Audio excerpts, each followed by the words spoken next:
Welcome back to Collectibles.com Unscripted. Today we have with us Tanner, who is a Funko Hall of Famer, and he is going to tell us his story. So Tanner, how's it going? Good, man. How about you? We're doing great. Happy to have you here. Thank you so much. And yeah, we can't wait to hear all about your collecting, your passions, and kind of what makes one a Funko Hall of Famer. So Ryan, do you want to go ahead and take things off here? Yeah, so Tanner, otherwise known as Pop Fanboy, aka the creator of Bat Boy, but we'll get into that very soon. Where are you currently located, and when did you start collecting? I live in Orlando, Florida, and I started collecting. It's been actually over a decade now. I started collecting. I don't have like an exact date of like a picture when I bought my first pop, but it was around spring of 2014. So it's been over 10 years now. Did you start collecting, like, would you say you collected things before Funko, or you just started with Funko? I definitely, like, as a kid, I collected Pokemon cards. That was probably my big thing, and then obviously just like action figures of different like varieties. I would call them like my guys, is what I like. My mom would say, like, I got to bring the guys to dinner or whatever. I'd always had action figures with me, so I guess that kind of stems. Like the collecting kind of stems from that. So yeah, Pokemon cards and just various toys when I was little. You have that select group of toys that you always bring out, you always bring to dinner or something, so yeah. That totally makes sense, man.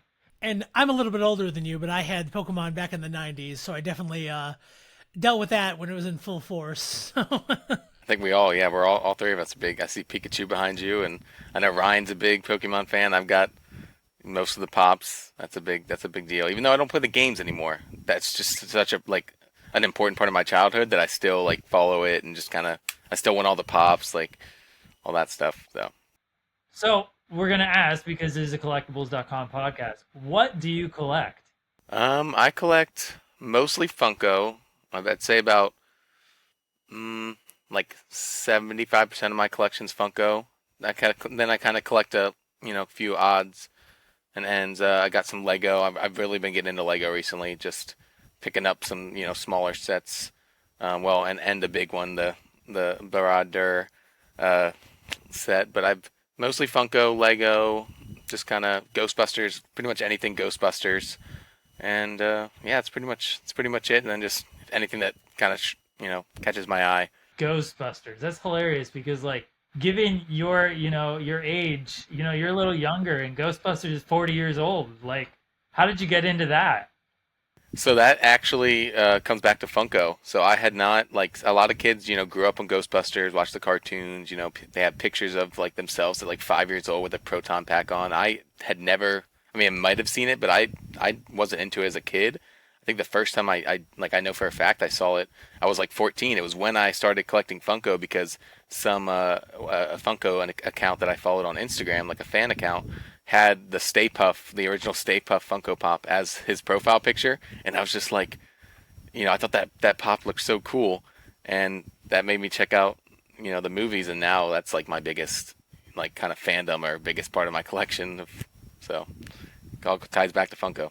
Yeah, no, it always ties back to Funko. And that's so true because, like, there's so many pops out there that are created that we see and we're like, oh, this is a really cool pop. I wonder what it's from. And then you go check out the movie, or you check out the video game, or you check out the TV show, and then you're like, crap, I need them all. And that's a collector mindset in a sense, honestly, too. It's like, oh man, I love that character. Oh, this character is, posing in this type of thing. Like, it's great, and that's the great thing about collecting and tying it into pop culture and stuff, is we get to have these physical items of things that we watch digitally on these televisions and computers and things. So Ghostbusters started from Funko, your love. That's awesome. So being a Funko fanatic, how would you describe being a Funko fanatic exactly? At the beginning, being a fanatic, it was just kind of about like collecting the toys and like my love for Funko and so it's kind of collecting the pops. But now it's evolved, and there's a saying in the Funko community: you come for the toys, you stay for the people.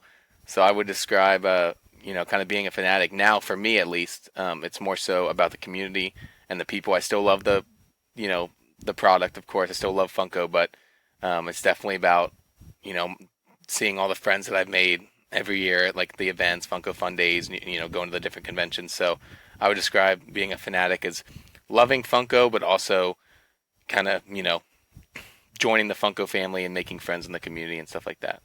Speaking of conventions, what was your first convention that you went to? My first, I was about to say my first convention that I went to that Funko was there, but I think it was my first convention in general was Star Wars Celebration 2017 when it was here in Orlando because it was so close. I might have been to a MegaCon before that. I think me and you went to one and got our pop signed by Stan Lee. So I guess that would be the first one, but like my first big one, I wanted to come back. It needs to come back. It was so nice just being so close. Yeah, yeah, no, for sure. Now, next year, I think it's in Japan, and so many people are like, I'm traveling to Japan to go to Star Wars Celebration. I'm like, you're traveling all the way to Japan to go to a convention that's going to be in the States in a couple of years again.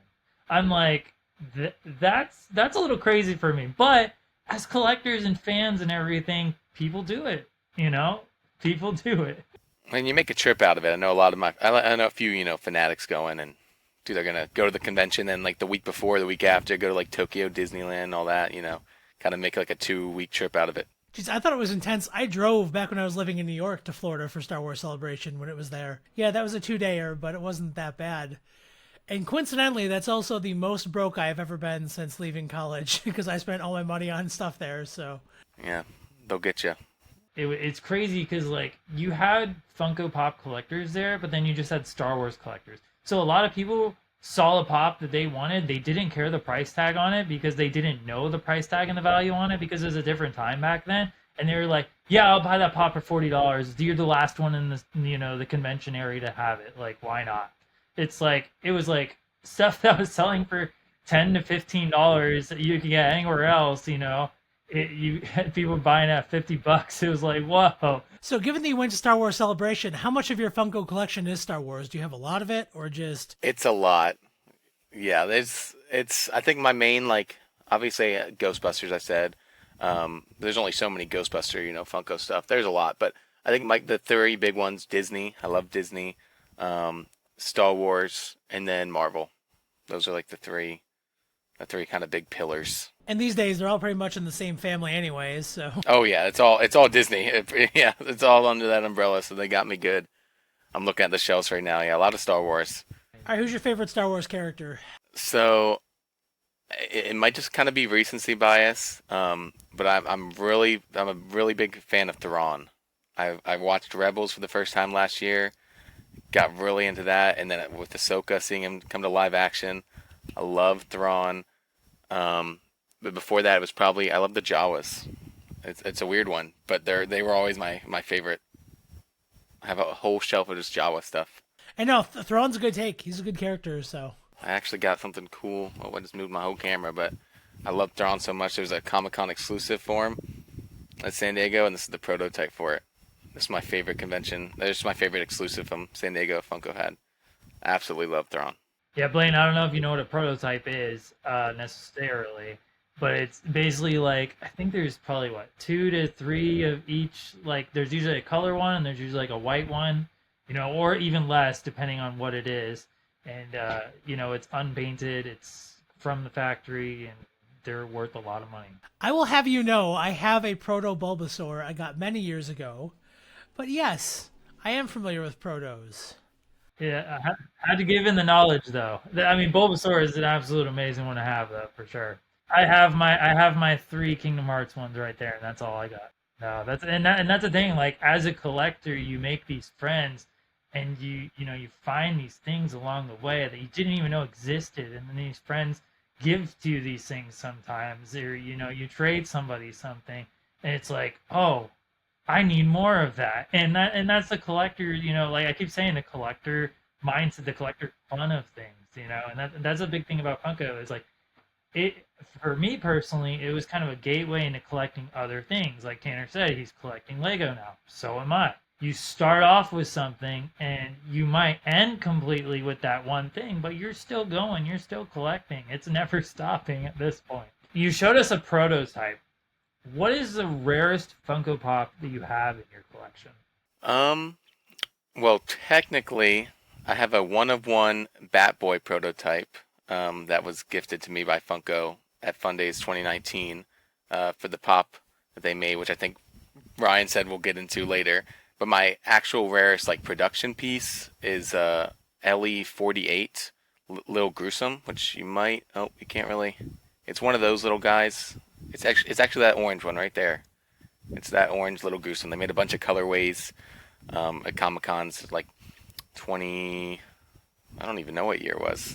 2014, I think. Yeah, that's my rarest piece, like production piece. You talk about Batboy. Who is Batboy? What was the inspiration from it? What is Batboy? Like a lot of people might not know what Batboy really is. So we'd love for you to tell us who is Batboy? Where did it all start? Well, I have a Batboy right here. So this is Batboy. This was the original release. Long story short, Funko has a lineup that kind of it transcended. It's older than Pops. It's one of their original lineups back in like the early 2000s that they created just all original characters in-house by their artists, their designers. It was called Spastic Plastic, and I loved that line. They started, they were little vinyl figures. They weren't Pops. The line kind of died. It went dormant for a lot of years, and then they started making Funko Pops of those characters. They started translating those characters into the Pop format, and I just fell in love with them.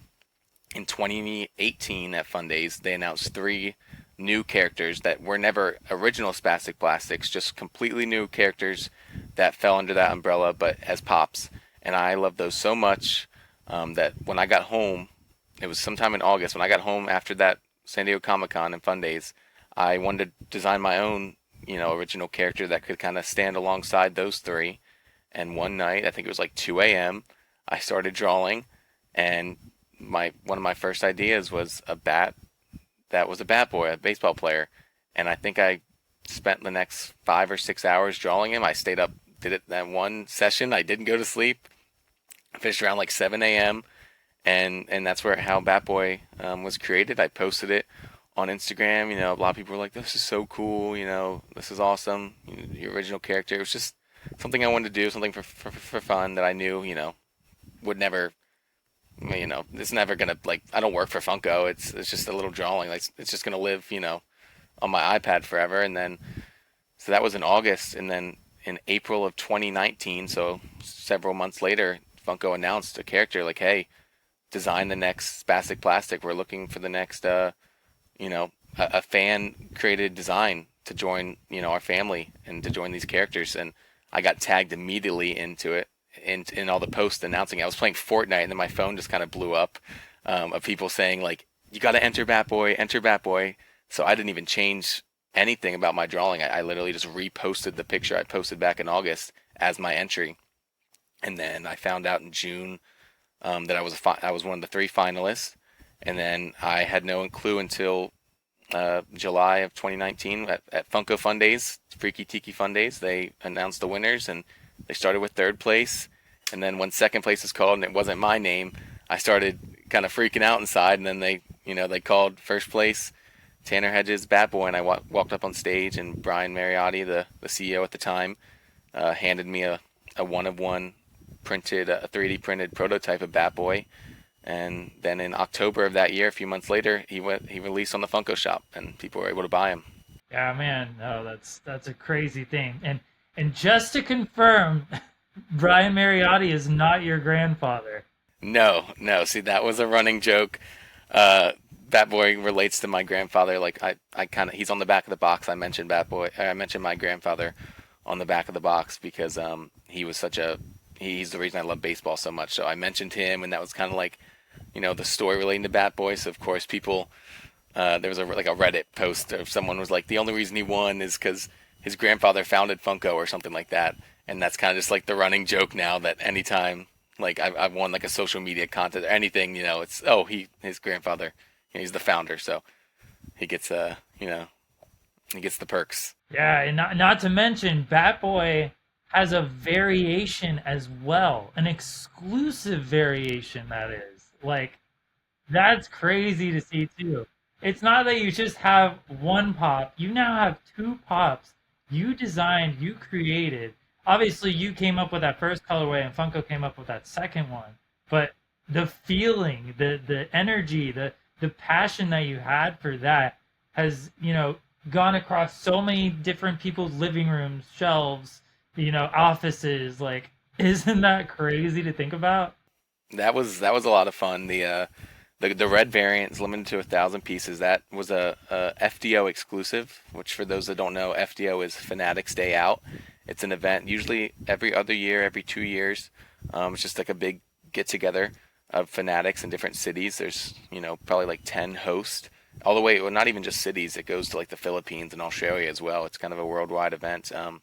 But every year, not every year, but there's usually like an exclusive. Funko kind of gives back to the community and gives everyone that goes to these events a little pop to commemorate the event. And it just so happened that they chose Batboy as the exclusive for the last FDO, and that was really cool in Orlando. I was there at my buddy Gene's Orlando event hosting it, and he brought out the box, and they were all Batboys, and everyone there got one. Some people asked me to sign them, and it was just kind of it was surreal. It was a very cool moment. I'll never forget that day. Yeah, man, you have so many cool moments, so many Funko events you've been to.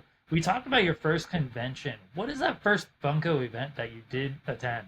My first Funko event was Fright Night 2016. So it was the first time they'd ever done like a Halloween party. It was in San Diego at some like old like church or house. It was really cool, like a haunted house. They had it all decked out. And I was 16, and I went there with my best friend and my mom. We made a trip out of it. Went to Disneyland for like the second time in my life, and it was like a costume party, small little, not nearly as big as Fun Days. I don't know, a couple hundred people there, if that, and it was just a little fun Halloween costume party. So you talked about your grandfather, his love of baseball, onto your love of baseball. Who's your favorite baseball team? Obviously, from the hat, I'm a big Boston Red Sox fan. No, I'm just kidding. I'm a huge Yankees fan. Die hard.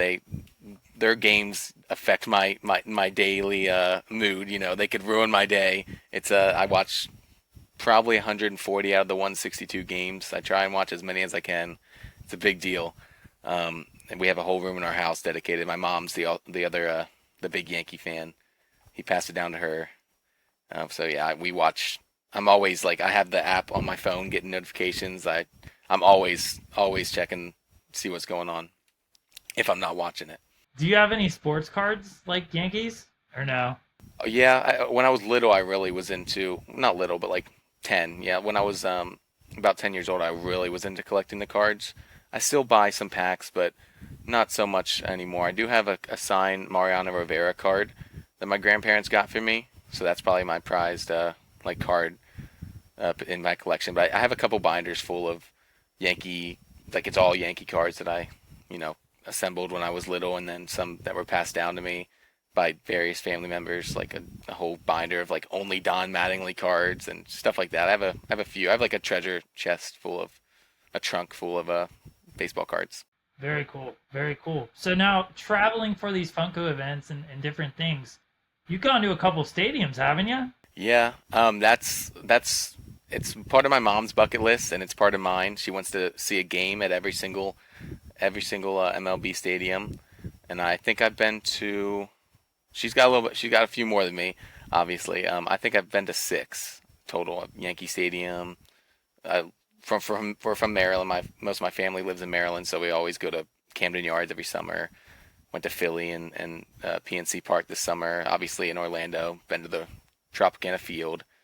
I'm hoping next year. That's the kind of plan next year after Comic-Con is staying an extra week and just trying to hit up some of those on the West Coast. Being so close to Petco Park, I've never seen a game there.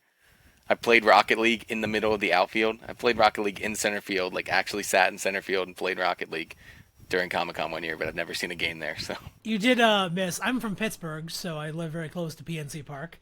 But you did miss the easily the most ridiculous stadium food I've ever seen.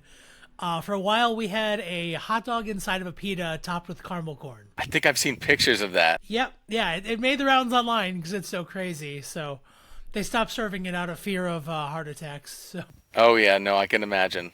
They all try and outdo each other with like just the weirdest, most disgusting, combinations you can find.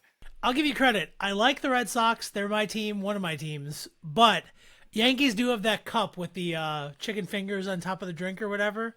So like, you guys are winning in some of the creativity points. I gotta Oh, give it to you. that's famous in the Yankee community. Like people are like, we want to re-sign Juan Soto, so if Hal Steinbrenner has to charge $100 for those chicken cups, we're paying it. Like I'll pay it. I'll buy 3 of them next time I go. So I saw you just got back from a convention, and that was working with Funko. Being a Hall of Famer, and being in this community for so long, you're actually able to work with the company. You're given that opportunity.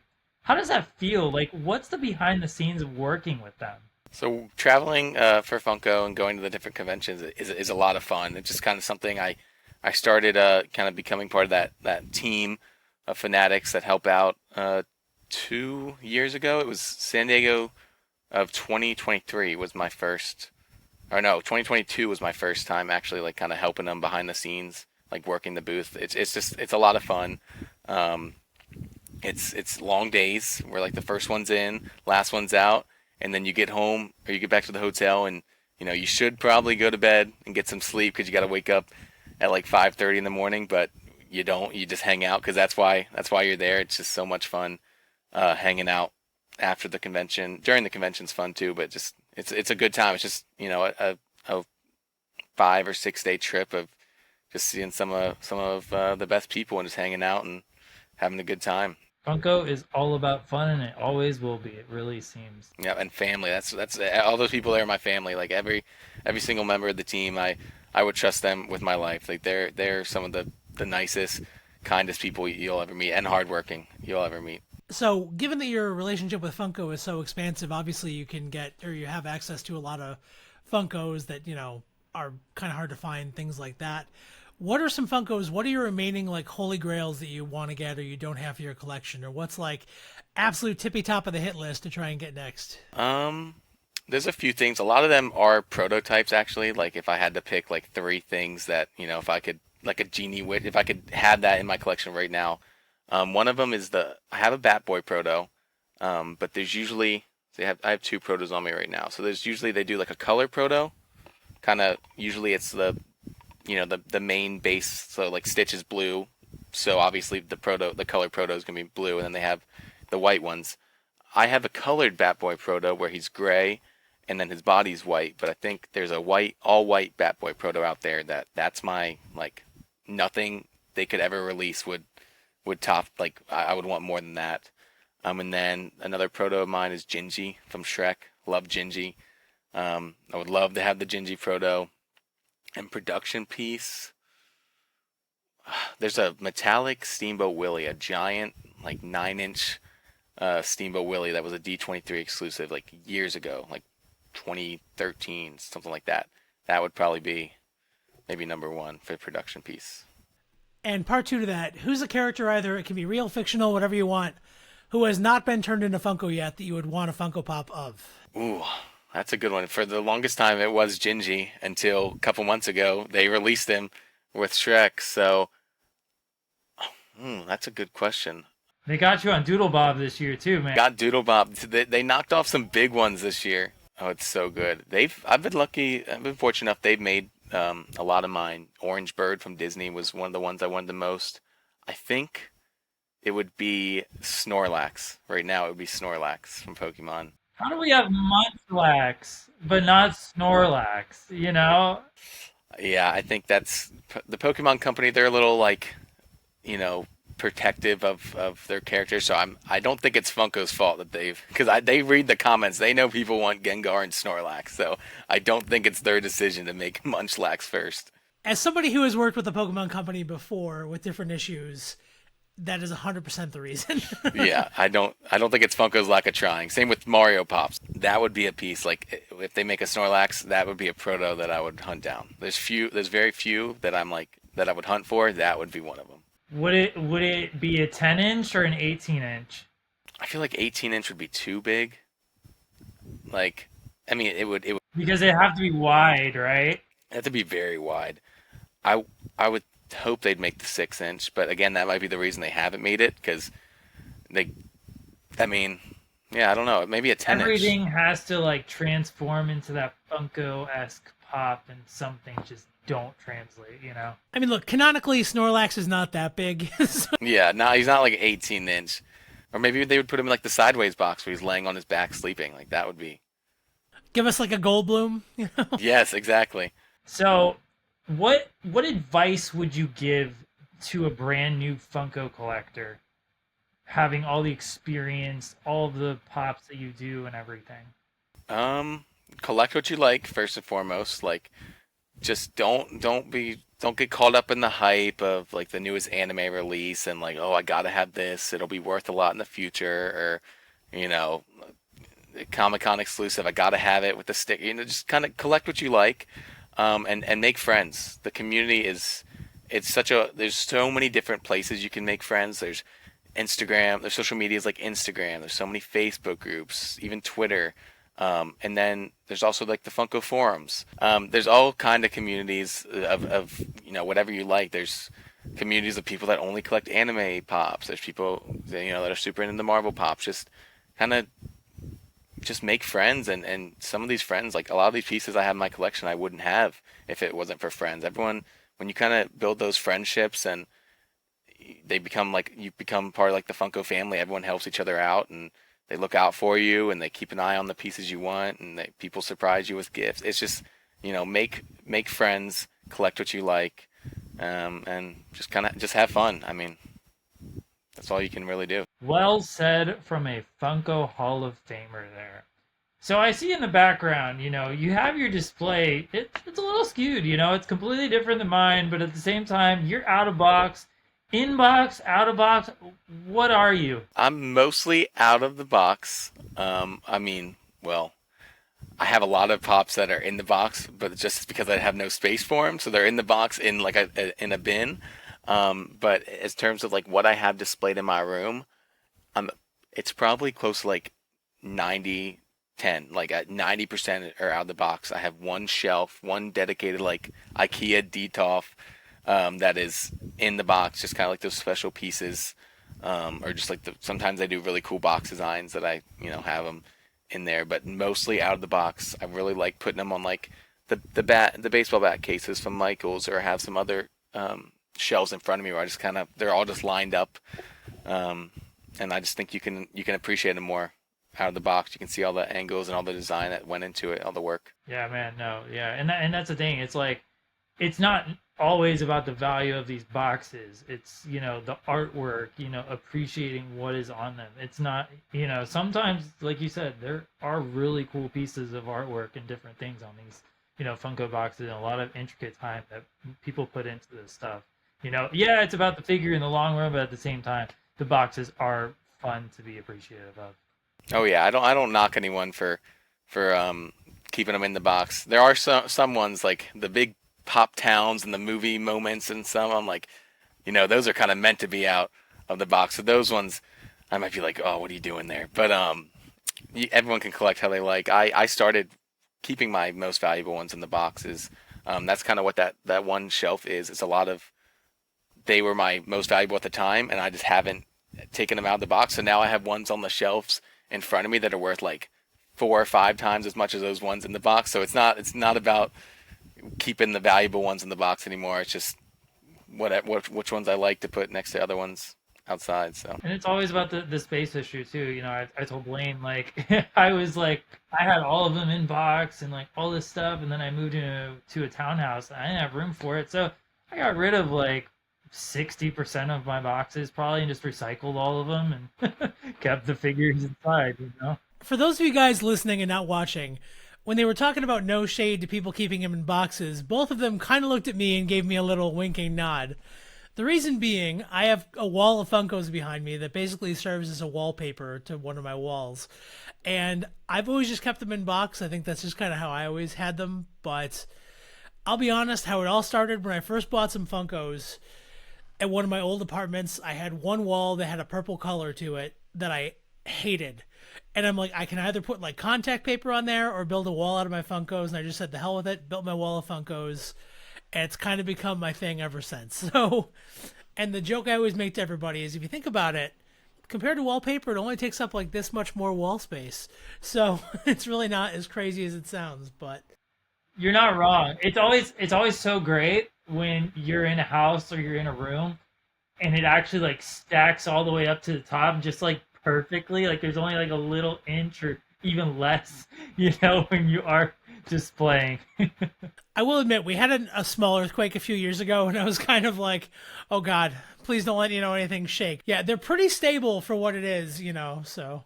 I do have some of the big, like, 9 inchers on the bottom just to give me a little bit of a better foundation, but. There's some logistics to it. You got to think ahead. There's some strategy to it. Tanner, how many pops do you think you have in your collection? I used to like be really good at cataloging them all in the Funko app. Every time I got a new one, I'd add it or like pop price guide.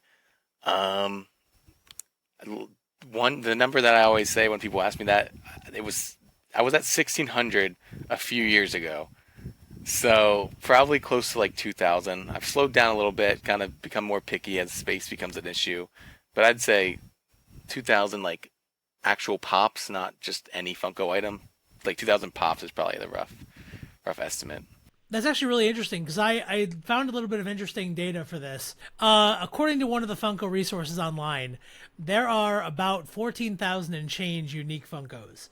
So you own, assuming those are all unique or at least close to all unique, that's a pretty significant portion of the entire, populace that you own, which is pretty impressive. I mean, from like a trading card perspective, having that kind of percentage of the entire market would be just insane. So that's really interesting. You have such a broad collection there. I think it helps. I got in. I mean, I didn't get in the early days, but I mean, 2014 is not year one or two, but it's pretty I've steadily collecting since then. I've kind of just picked up. Some years I went harder than others. Back then, I used to be that person that, not monetary wise, but I would just be like, oh, this pop looks super cool. I have no clue what it's from. Never seen the source material, but it's gold and I love it, so I grabbed it.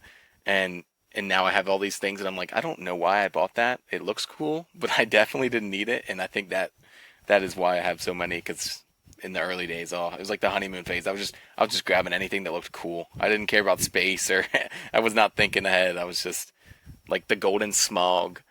I was like, that looks awesome, and now I'm glad I bought it because I got into Lord of the Rings recently, and I've seen all the movies and Hobbit, the trilogy. So now I'm glad I got that. But there's a lot of them that I had no business buying or needing. And then on the other hand, meanwhile, I'm kicking myself in the butt each and every day. I see some of these values of some of these things that I've had in my hands. I was able to buy. I traded away. Tanner's like, oh, I still have all of it. Oh yeah, no, that's the problem too. That's the reason why I have so many. I've maybe sold like maybe 30 pops, or maybe not that low, maybe less than 50 in the 10 years. I don't really trade or sell much of anything. I need to, but I don't. You see people with armies of Funko Pops. Are there any Pops that you have an army of by chance? Not an army.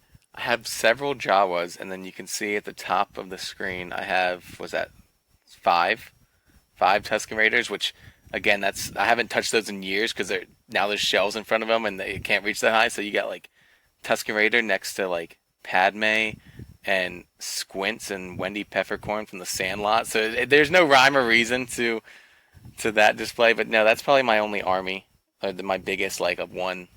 I have more Tusken Raiders than I do Bat Boys, so that's the one army.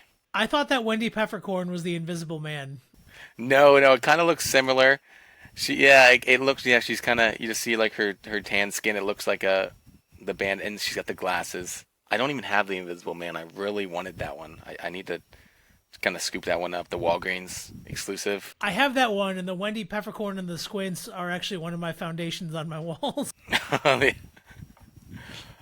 a good one.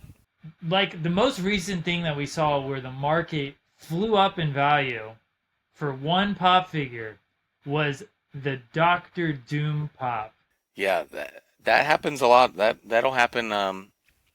Unfortunately, there's events that like an announcement, like a RDJ playing Doctor Doom, that bumped that one up. And then unfortunately, there's some events like the passing of a celebrity or an actor who played a character will affect the market. Things like that usually doesn't they don't stay. It doesn't stay like that. Like the Iron Man, that was a weird one because that happened. You know, the RDJ came out on the stage. They announced that at San Diego Comic Con. Like that next day, it was like a $25 pop shot up to 300 something. And there's what's the sticker on? It's not like it's 1,000-piece Doctor Doom. There's like the sticker is like over 10,000. It was like one of those PX exclusive Halloween like stickers that they just kind of came out with one year, and you'll never see that sticker again. There's box collectors and there's sticker collectors when it comes to Funko. You know, Tanner mentioned it before. Don't just collect the pop because it has a cool STCC exclusive sticker. You know, go get the same exact pop for $15, right? Oh yeah, people will. I mean, I get it if you're in the box collector or like. I will say there's if it's a character I really like or like that's kind of special to me, then I would I probably would want the official Comic Con sticker. But there's so many people that'll kind of pay those crazy premiums and like the shared retailer version of like let's say the Thrawn from San Diego Comic Con for example, like it's $15 on Funko Shop or wherever it was shared, and then the sticker version's going for like $80 on eBay. It's the exact same figure, exact same box. The only difference is that tiny little sticker. Everyone, everyone likes different things, but so I won't judge anyone for buying the stickers. But if you don't care about it, save some money. Go buy some. You can buy 5 pops for the price of one. Especially if you're out of box, right? Oh yeah. Oh, if you're out of box, don't. I don't know. Like there's people that come up and ask me like when I'm working the booth like what the difference is. I don't know if a lot of people know that it's literally the exact same figure and the exact same box. The only difference is that sticker. So, They did a similar thing with all the Pennywise ones where some of the boxes had like different color eyes, but otherwise it was the same. So like some of the Walmart exclusive ones had like yellow or blue eyes. That was a real pain in the butt to go to second retailers and be like, hey, what color are the eyes on the box? I know the figure is the exact same inside, but yeah, there's been a few of those, like just kind of, I don't know if they were intentional or just factory, probably both in some, there's probably been both, but there's a few of those, like kind of one-off, like weird, scenarios. What is your favorite piece released this year so far? Oh, this year, I do a little post every year, like my top 5 Freddy's and normal piece. This year, I already know number 1 is Gingy from Shrek, the little gingerbread man. Absolutely number 1. That's top 5, or maybe not 5, but that's a top 10 like piece Funko's ever made for me. Not just this year, but yeah, easily Gingy. I bet you can't wait for Shrek 5 then.